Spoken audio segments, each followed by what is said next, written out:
8-ball pattern, video 3. Let's bust them up and let's check it out.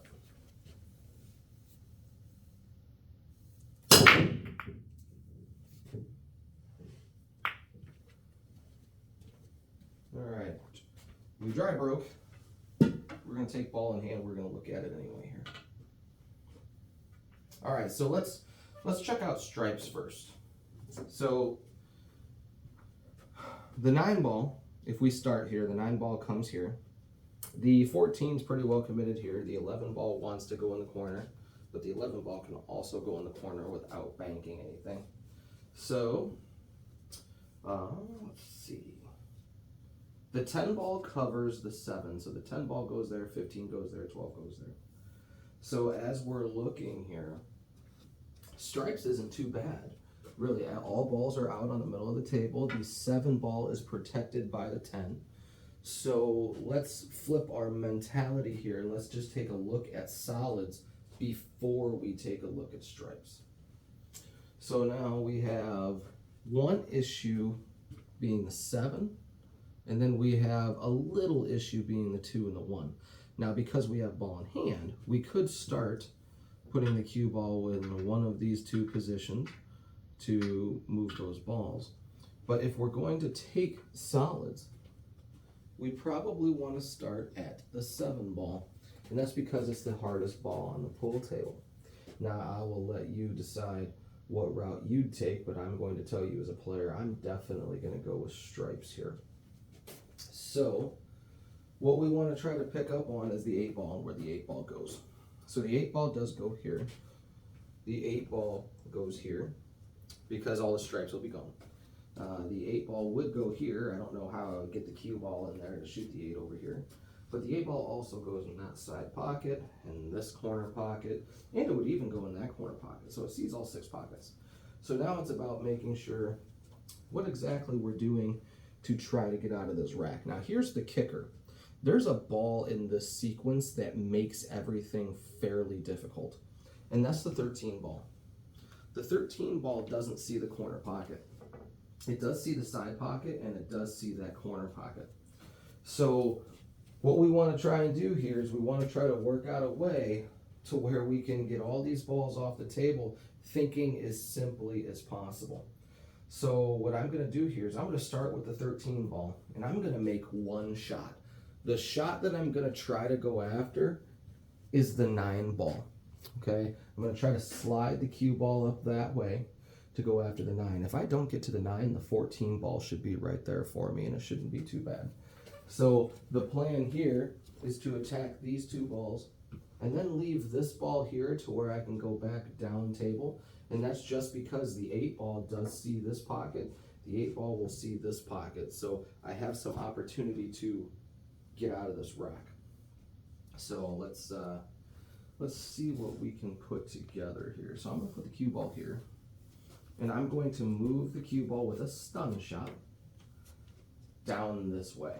We're just going to kind of see where the cue ball lines up. We're going to hit it hard enough to see the 9, but we're not going to see it hard enough to where the 14 becomes a possible make here. Pretty good shot. Okay, so now we're here. And I'm going to go ahead and draw this cue ball back, and that's because I'm right-handed. So since I'm right-handed, I would love to have a shot that's like right here to where I can shoot the cue ball into the 14 so I can work that line that I was telling you about here. So we're going to draw the cue ball backwards here. Just to give myself a decent line. They come out a little too far, but that's okay. We have crutches. We have extensions. I'm going to go ahead and use the crutch for this shot here. I don't think the extension with all of the other balls that are out is probably a good idea because that means I'm stretching. I'm a player that's learned to play all ball fouls, so I don't like to touch balls. The option of, would you like that put back, I feel is wrong. I feel like that should be a foul. So I'm going to come through here. And where a lot of people, you see, they try to stop this ball or they'd even try to draw this ball. I'm going to put high English on the ball. I'm going to cut the 14 ball, into this part of the pocket, and then I'm just gonna come off the rail. I'm gonna try to get just about right here, nothing that's really crazy. So it gives me a couple options I can do with the 11, and we'll talk about that after I get my shape here. So just put it as high as I can on my bridge. Good follow through. Okay. So there's a reason why I didn't want to talk about where I was going to put my next shot. And that's because, well, wasn't quite sure. It depended on how the English took off the rail. So now I have the 11 that's in the corner, but you can now see that there is a back cut, meaning the cue ball wants to go this way, it does not want to go straight. So what that basically does is that helps me decide what ball I want to go for next. So I can shoot the 11 here, and as long as I just make the ball, cue ball wants to naturally go this way, and that targets my 10 ball. So now it's about making a nice shot, not having to do anything with the cue ball.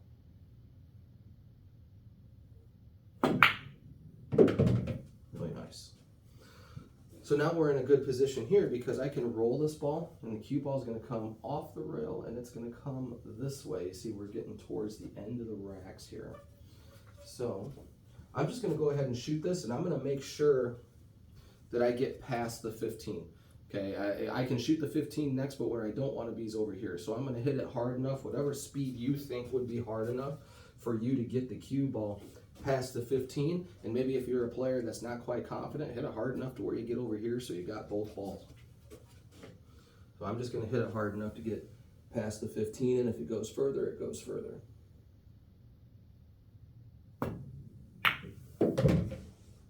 All right, very good. So now we got to start thinking here. We're getting towards the end of the rack. So where do we want to shoot the 8? I don't mind shooting the 8 over here. It's got a bigger pocket. The 8 ball does go here, but it's also a tighter pocket. So we got to make our mind up as to what we're going to do. Now, the 8 ball does also go in the side. And this is eye-opening to a lot of people here. If I shoot the 12 ball first and I shoot the 15, a lot of players, they're going to come off this rail with the 15, and they're going to come right here, and they're going to try to shoot the 8 in the corner. Now, what you can't see from your screen is I'm working with about a half a pocket there. But if I come over here and I look at the 8 in the side, I'm looking at a much larger pocket. So what I'm thinking about doing right now is shooting the 12 ball, coming back off this rail here, and then when I shoot the 15 ball, I'm thinking about drifting way down here and then out here to where I can shoot the 8 in the side. So that'll be my goal here. I'm going to give that a shot, and we'll see. We'll see how well this will work here. So I put right hand spin on that ball to hold my angle. So here we go. Putting a touch of left on this to open the angle.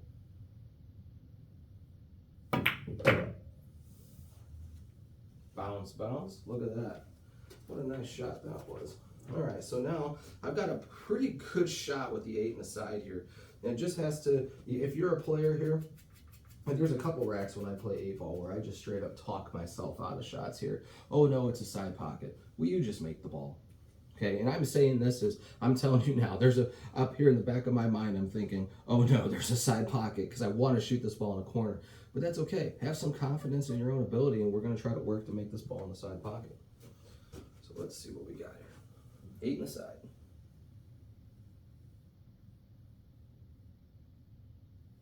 All right, here we go. So we got out of a nice rack, and that was pretty strong here. Now, I know some people are going to ask, okay, well, what about solids? Let's say the player missed, and let's just talk about how to run out solids here. So the player missed, and you're coming up to the table. You've got a golden opportunity that you wouldn't have had otherwise. He hit the point, and it come out here, and then they scratched. You're playing rules where if you don't scratch, or if you scratch on the 8, you don't lose. So what we got to do is we got to free up these balls. Okay, that means shoot the 2 here, shoot the 1 up here, whatever the case is. These 2 balls, they got to go. So I like stop shots. So what I'm going to do here is stop or stun shots, I should say, not necessarily just stop shots. But if I shoot the 2 ball here just with a tad a bit of angle. So the cue ball is on this side of the 2 ball. And if I just stop the ball or stun the ball, the cue ball is going to go from here like out this way. And since I'm coming right here, you can see I've got the 3, I've got the 6 ball, I've got the 5 ball, I've got a whole bunch of shots here. So I'm just going to shoot the 2 ball here, and then I'm going to start my run after I make this ball. Okay, so here we are. Let's just pretend the 2 ball was never there. So this is where we start. So now what we got to think here is the 8 ball's in the middle of the table, so that means it can go anywhere. So we want to try to create the easiest pattern with the cue ball. Not necessarily worrying about where the 8 ball goes as much, is making sure that we're controlling the cue ball in ways to where getting on the 8 is easy. So let's see here. Here's what I see. If I barely move this ball, cue ball come here, which allows me to shoot this shot here where I can barely move the cue ball to shoot this shot here. So that's what I'm going to do here. I'm going to try to keep it real simple. And I'm barely going to be hitting these balls here, because I don't want to move the cue ball a whole lot. Okay, so now I'm going to eliminate these 2 balls. Okay, so now I'm here, right? So now what I would think is, okay, what's the easiest way to move the cue ball to get shape on a ball? So by drawing the ball, I can see this angle wants to bend and come this way. Oh, look, I've got 2 balls that are right here. So that means now that this 7 ball, by creating a simplification of cue ball movements, I've designated it as the last ball. So let's go ahead, and before we start thinking about shape on the 7, let's see what ball we wind up shooting, the 6 or the 3 ball. So I'm just going to draw the cue ball back. I'm going to put a little bit of right hand spin on it, just to protect me from not drawing into the 8 ball. Okay, so this obviously gave me my 3 ball, right? So now this is the first time here where we've really had to move the cue ball to do a lot of work. We can still shoot the 6, but the problem is the cue ball is going to come all the way out here now, and it's going to do all kinds of stuff like that. So as I look at the shot, I think to myself, all right, easiest path. Well, there's 2 balls left on the table. We want a shot at one of them. So what is the path that's going to give us a shot at one of them? We want to shoot the 6 next, but if we goof up, we need to have a shot at the 7. This guy just gave us a golden opportunity here. So now I'm going to shoot the 3 ball with high spin. Okay, I'm going to put a touch of right on it too, because I kind of want it to come out this way to where I'm getting out here. What I don't want is to get my good shape on the 6 ball, but be stuck on the rail. So I'm purposely going to put right on it so it wants to get to the rail and take off. So, high right here. I'm trying to play shape on the 6, knowing I've got shape on the 7.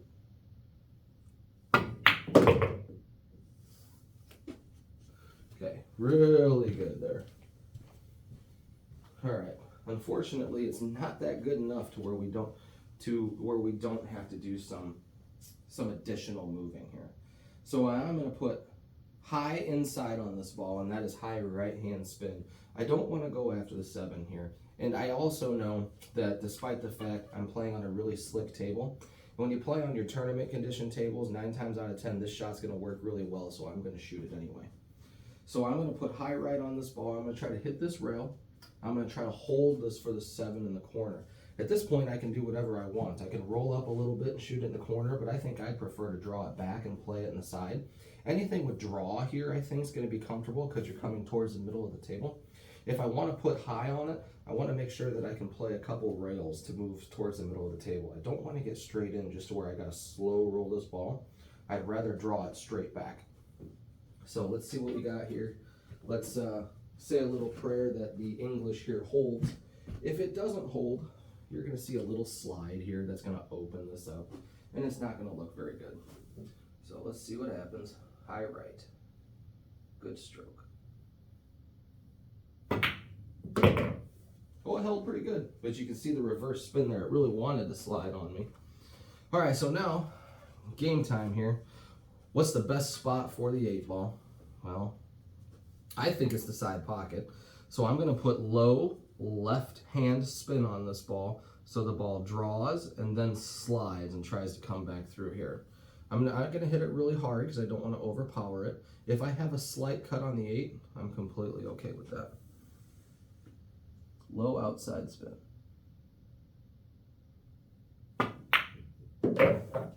There, not too shabby. So then I do have a little cut on the 8, but it is makeable.